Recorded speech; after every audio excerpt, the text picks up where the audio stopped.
বাংলাদেশের ইতিহাসে কি আসছে নতুন মোড়? ১৭ বছর পর এমন এক নির্বাচন যা নাকি হবে সবচেয়ে সুন্দর, সবচেয়ে নিরপেক্ষ। আর সেই নির্বাচনের সময় ঘোষণা করলেন অন্তর্বর্তী সরকারের প্রধান উপদেষ্টা ড মোহাম্মদ ইউনূস নিজেই, লন্ডন থেকে সরাসরি। কিন্তু প্রশ্ন হলো, এই জুলাই সনদ আসলে কি, আর রোহিঙ্গা ইস্যুতে কি নতুন কোনো সংকট আসছে? এই ভিডিওতে সবকিছু জানবেন নাটকীয় বিশ্লেষণে, তাই এক সেকেন্ডও মিস করবেন না।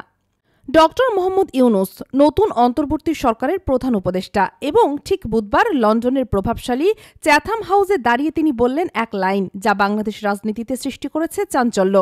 ঘোষিত সময়টিই নির্বাচনের জন্য সঠিক সময়। ১৭ বছর পর ইতিহাসের সবচেয়ে সুন্দর নির্বাচন হবে। এতদিন যারা আশাহত ছিলেন, যারা ভেবেছিলেন এই নির্বাচনও হয়তো পুরনো নাটকের নতুন মঞ্চায়ন, তারা এবার ভিন্ন বার্তা পেলেন। ইউনূস বলেন, এই নির্বাচনের সব দলের অংশগ্রহণ হবে, নিরপেক্ষ হবে। আর নিজের ভবিষ্যৎ নিয়ে দ্বিধাহীন বক্তব্য দিয়ে তিনি বললেন, নির্বাচনের পর নতুন সরকারের দায়িত্বে আমরা থাকার কোনো ইচ্ছা নেই। এবং এখানে আসে জুলাই সনদের কথা। আগামী জুলাই মাসে জাতির সামনে উপস্থাপন করা হবে এমন এক দলিল যা হতে পারে নতুন বাংলাদেশ গঠনের রূপরেখা। শুধু নির্বাচন নয়, বিশ্ব দরবারে উঠে আসে বাংলাদেশের সবচেয়ে জ্বলন্ত মানবিক সংকট, রোহিঙ্গা সমস্যা।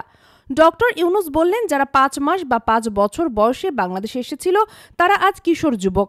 তাদের জন্য মার্কিন তহবিলও বন্ধ হচ্ছে। এখন তাদের ভরণপোষণের দায়িত্ব নেবে কে?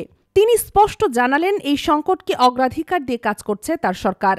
একই সঙ্গে ডক্টর ইউনূস জানালেন, দেশে একটি বড় রকমের সংস্কার প্রক্রিয়া চলছে। প্রতিটি প্রতিষ্ঠান, হোক তা প্রশাসন, শিক্ষা, স্বাস্থ্য বা বিচার, সবকিছুর জন্যই আলাদা কমিশন গঠন করা হয়েছে।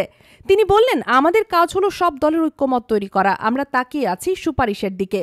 তবে শুধু দেশের ভবিষ্যৎ নয়, ডক্টর ইউনূস এই প্ল্যাটফর্ম থেকে বিশ্ব সভ্যতার দিকেও তর্জনী তুলেছেন। তার মতে, মানবজাতি আজ এমন এক সভ্যতার অংশ যা আত্মবিধ্বংসী। এই ভুল পথ থেকে সরে না এলে বিপদ শুধু বাংলাদেশের নয়, সমগ্র পৃথিবীর। নির্বাচন, রোহিঙ্গা সংকট, সংস্কার আর সভ্যতার দায়, সবকিছু একসঙ্গে উত্তর খুঁজে চলেছেন ডক্টর মোহাম্মদ ইউনূস। জুলাই সনদ কি হতে যাচ্ছে বাংলাদেশের রাজনীতির নতুন অধ্যায়ের সূচনা, নাকি এও এক কৌশলী মোড়? আপনার মতামত কি? কমেন্টে লিখুন। ভিডিওটি শেয়ার করুন যদি আপনি বিশ্বাস করেন এইবার সত্যিকারের পরিবর্তনের সময় এসেছে।